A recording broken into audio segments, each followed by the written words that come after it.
محمد وآل محمد وجل فرج آل محمد۔ السلام علیکم یا علی محمد تمام مومنین کو۔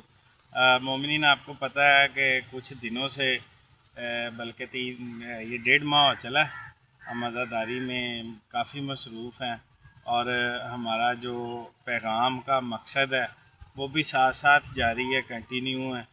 تو آج موسم بھی ماشاءاللہ کافی پیارا تھا، یہ مالک کا ترس ہوا ہے، مالک کے ماننے والوں پر۔ اور ہمارا جو موضوع چل رہا ہے وہ معرفت امام اور ہماری ذمہ داری۔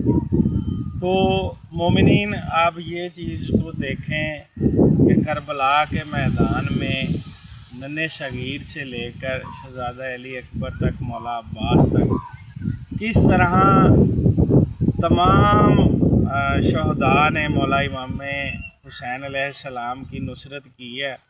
آپ جب بھی مجلس میں جایا کریں اس میں پہلو تلاش کیا کریں کہ کون سا پہلو ہے جو ہمیں نصرت امام کی طرف لے کے جاتا ہے۔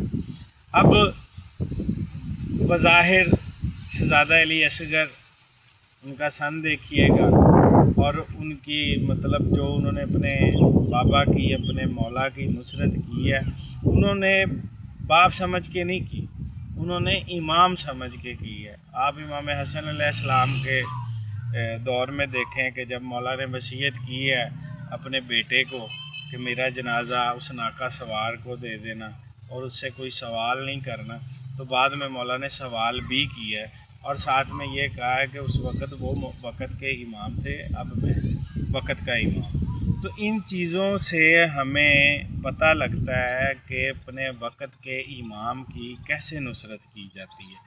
تو میری آپ تمام مومنین سے گزارش ہے کہ جیسے جیسے آپ مجلس پاک میں جایا کریں یا جشن پاک میں جایا کریں، وہاں پر جا کر پہلو تلاش کیا کریں کہ ہم نے اپنے وقت کے امام کی نصرت کیسے کرنی ہے۔ والسلام یا علی مدد۔